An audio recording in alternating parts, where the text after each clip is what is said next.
Salut à tous les amis, j'espère que vous allez bien. Bienvenue dans cette nouvelle vidéo. Victoire du Barça aujourd'hui contre le Real Betis. Victoire 5-1 pour cette huitième de finale de Coupe d'Espagne. Là, dans ma dernière vidéo, je vous ai dit que je m'attendais pas à voir un Real aussi faible dans ce Classico qu'on a pu voir dimanche dernier. Mais en regardant le match d'aujourd'hui, je me suis posé la question, je me suis demandé, est-ce que c'est le Real qui était si faible que ça ou c'est le Barça qui est trop fort?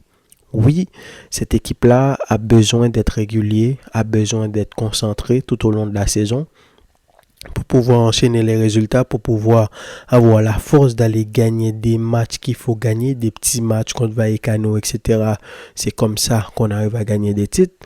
Mais en même temps, je me dis, quand cette équipe-là est en confiance, quand ils décident de jouer au ballon, quand ils décident qu'ils se disent que tout le monde est décontracté, tout le monde est décomplexé, ils se disent qu'ils vont dominer, ils vont bouffer dans un match, moi en tout cas j'ai l'impression qu'il y a pas beaucoup d'équipes qui peuvent se mélanger à eux. Ça fait un moment que je me suis posé la question, je voulais voir quelqu'un comme Dani Olmo en tant que numéro 9. Parce que, à part Lewandowski en tant que vrai numéro 9 dans cette équipe-là, il n'y a pas au Victor. Victor OK est parti. Donc, la doublure de Lewandowski, c'est pas au Victor. Ferran Torres, qui dans la hiérarchie est devant par Victor, mais avec Ferran Torres, on sait que voilà, dans la justesse technique, c'est compliqué pour Ferran, même s'il marque des buts très importants la dernière fois contre Dortmund, et aujourd'hui il est monté, il a marqué un but exceptionnel avec la passe de Dani Olmo là, qui a contourné toute la défense de Betis aujourd'hui, qui a un peu piégé la défense de Betis, parce que pendant tout le match, ils ont essayé de reproduire ce qu'a fait le Barça, à savoir mettre les attaquants en danger, en jeu, en position avancée, et Lamine Yamal en a été victime à plusieurs reprises, et le Barça s'est fait refuser au moins 2 buts, je crois, minimum dans ce match-là. Donc défensivement, ils ont essayé un système de hors-jeu, donc Dani Olmo qui a fait la passe millimétrée pour Ferran Torres qui a fait le contrôle et qui a marqué. Donc, à part ces gars-là, je me suis demandé qui pouvait jouer en tant que numéro 9 et je pensais à Olmo. Et aujourd'hui, Hansi Flick l'a essayé et franchement, il a réussi le test. Il a réussi le test. Il n'a pas marqué, mais je ne sais pas si vous remarquez l'importance qu'il avait dans ce match-là. C'est pas un Lewandowski, c'est pas le même profil, c'est pas le gars qui va rester en attaque, qui va trouver des ballons, qui peut être dangereux avec des têtes, etc. Mais Olmo, à l'entrée de la zone, il est tellement intéressant. Aujourd'hui, il a raté au moins 2 occasions franches. Il aurait pu marquer. Et surtout que ces derniers temps, Flick joue dans un 4-2-3-1/4-3-3 avec Gavi qui joue dans ce rôle de numéro 10 là. Gavi qui a marqué la dernière fois contre Bilbao. Aujourd'hui, il a marqué. Il a fait un très grand match contre le Real pendant la finale. Donc, Gavi, quand il commence à être titulaire, ça va être difficile de le déloger. Et ça m'amène à me demander, à me poser la question, Flick, c'est vrai que là maintenant le Barça revient à gagner des matchs, mais Flick aussi, j'aimerais pas être à sa place parce que avec l'effectif qu'il a, les qualités des joueurs qu'il a, parce que si tu prends Gavi, Pedri, Frenkie, Olmo, et j'en passe, Rafinha, etc., tous ces joueurs-là sont capables de jouer à 2, 3, même 4 postes différents. Rafinha est capable de jouer en 10, il est capable de jouer à gauche, il est capable de jouer à droite. Olmo peut jouer en pointe en tant que numéro 9, faux 9. Il est capable de jouer à gauche, il est capable de jouer à droite, il est capable de jouer en 10 et il peut même jouer beaucoup plus bas dans un double pivot. Aujourd'hui, on a vu Fermin monter, il était dans quasiment un double pivot avec Frenkie, quand Gavi et Pedri sont sortis, et Olmo a reculé d'un cran avec la montée de Ferran Torres et Pau Victor pour revenir dans le milieu de terrain pour former ce milieu de terrain à 3. Et absolument rien n'a changé. C'est vrai qu'à ce moment-là, le Barça menait déjà, il y avait beaucoup de buts, donc c'est normal dans le momentum que l'équipe arrive à garder la possession. Mais quand je vois tous ces gars-là, je me dis, ça va être compliqué pour Flick. Aujourd'hui, il a titularisé Frenkie. dans un double pivot.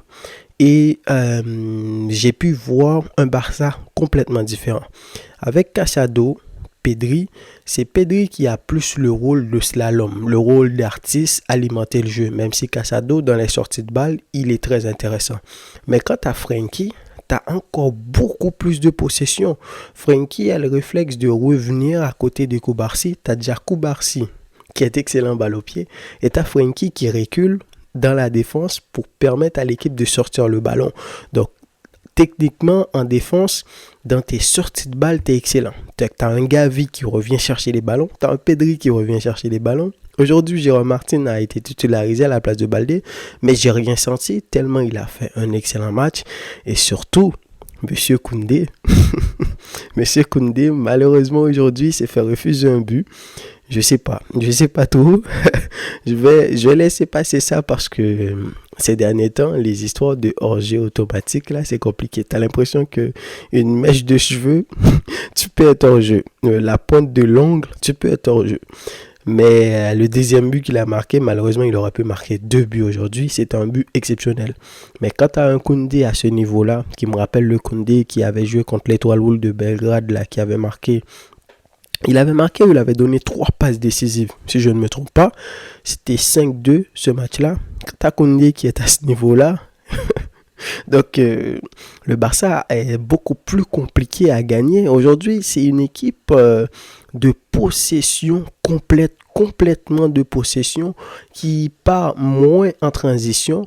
Mais avec Rafinha, Lamine Yamal, Dani Olmo, Gavi, Frenkie, Pedri, etc., tous concentrés au milieu de terrain. Et à chaque fois que tu as une passe sur la droite pour Lamine ou tu as une passe à gauche pour Gérard Martin, ils se sont tous engouffrés dans la surface de réparation comme une niche. Ils ont tous fait une niche dans la surface de réparation de Betis. Et ça a été extrêmement compliqué. Le Barça a dominé le match du début jusqu'à la fin. Vous connaissez le Real Betis. Sur une équipe en général, quand le Barça joue contre eux, j'aime bien regarder ce genre de match-là. Parce que c'est pas le genre d'équipe qui va te regarder jouer. Mais aujourd'hui, ils ont essayé, ils n'ont rien pu faire.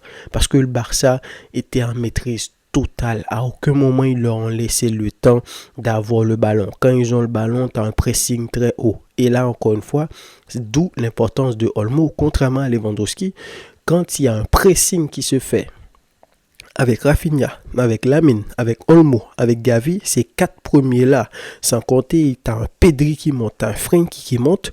Donc, le pressing est beaucoup plus coordonné. C'est tous des jeunes gars. Tu ne peux pas les dribbler n'importe comment. On a vu Betis avait beaucoup de mal aujourd'hui à sortir avec le ballon. Franchement, je l'ai dit, j'aimerais pas être à la place de Flick, mais il a un sacré choix à faire. Donc, Casado n'a pas joué, Baldé n'a pas joué, Lewandowski n'a pas joué, mais pourtant, tu as une équipe qui a une domination totale. Oui, c'est le Real Betis, on est habitué de les gagner. La saison dernière, je me souviens, en première partie de saison, on les a battus 5-0. Mais la dernière fois, si vous vous rappelez, c'est eux qui nous ont ballottés là. Ils ont fait match nul contre nous. Le Barça a pu quand même marquer 2 buts contre eux. Mais le Barça aurait pu perdre ce match-là avec un Lo Celso exceptionnel, un Abdé, Victor Roque, etc. Mais aujourd'hui, on a vu une équipe complètement différente face à ce Barça-là qui les a dominés du début jusqu'à la fin. Rafinha a marqué son but, comme d'habitude, toujours dans l'effort avec l'équipe. Aujourd'hui, on l'a moins vu parce que c'était vraiment une équipe beaucoup plus de possession. Les appels de Rafinha, les appels tranchants là, qui peuvent permettre au Barça de partir en transition très vite. On sait que Frenkie, parfois, c'est le problème que j'ai avec lui, il a du mal à lâcher les ballons. Plus Pedri qui les lâche, mais Frenkie ne les lâche pas. Alors que Casado, lui, dès qu'il te voit, tu lâches le ballon en contre-attaque, des passes qui cassent des lignes. Mais Frenkie, c'est beaucoup plus dans la maîtrise. Donc, on a beaucoup moins vu Rafinha et surtout sur le côté, sur le côté droit, là, c'était la spéciale Lamine Yamal et Jules Koundé aujourd'hui. C'était la spéciale. J'ai vu des gens les comparer avec Dani Alves, mais bon, vous exagérez les gars, parce que parfois quand on voit ce genre de match-là, quand le Barça nous produit ce genre de spectacle-là, on a tendance à un peu faire des comparaisons à tout va, mais c'est vrai que le niveau de Koundé aujourd'hui, ça a été exceptionnel. Lamine Yamal, il a marqué un but. Aujourd'hui, il a donné une passe décisive. Il a encore une fois été tranchant.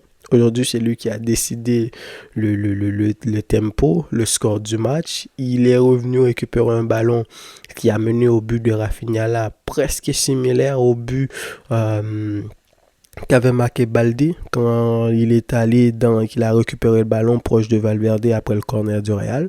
Donc Lamine Yamal, je sais pas, vous donnez-moi des avis, commencez à me dire à quoi il vous fait penser. Mais franchement, c'est lui le boss. C'est lui le boss et on voit clairement que quand Lamine est là et quand Lamine n'est pas là, le Barça est complètement différent.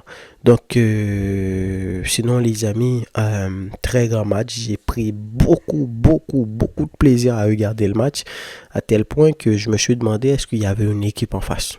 Est-ce qu'il y avait une équipe en face? Entre Araujo qui coupe les moindres occasions dangereuses que pouvait avoir cette équipe de Betis, Cubarsí qui a été excellent, Koundé qui a été excellent, Iñaki Peña qui a fait un arrêt là. C'était l'une des seules actions dangereuses qu'avait fait le Betis. Le jaillissement de Victor Roque là. Sur un centre où le gars qui était au second poteau, il était hors jeu. Je pense que c'est ça que attendait la défense du Barça. Mais Victor Roque a jailli. Il a jailli en plein milieu de la défense. Et heureusement, Iñaki Peña, il a fait une très belle arrêt. Mais sinon, à part ça, il n'y a pas eu vraiment d'occasion dangereuse qui aurait pu poser problème à ce Barça-là. Donc, victoire 5-1 pour le Barça aujourd'hui. Comme d'habitude, quand le Barça en marque 5, si on regarde le match, on voit très clairement que le Barça aurait pu en mettre 6, 7, 8, 9, pourquoi pas 10 buts. Mais c'est ça, un match, on ne peut pas marquer toutes les occasions qu'on a eues, sinon ce serait pas réglo de mettre 10 buts aujourd'hui comme ça contre le Betis. Mais franchement les amis, j'ai kiffé, j'ai pris beaucoup de plaisir à regarder ce Barça-là. Frenkie de Jong exceptionnel, un Pedri comme d'habitude, un Dani Olmo, Ferran Torres est monté, il a marqué, Pau Victor il a monté, il a été bon, Fermin, Pablo Torre, etc. Donc vraiment un excellent match les amis. Donc donnez-moi vos avis dans les commentaires, dites-moi qu'est-ce que vous avez pensé de ce match et quant à moi je vous dis à la prochaine pour une nouvelle vidéo. Salut.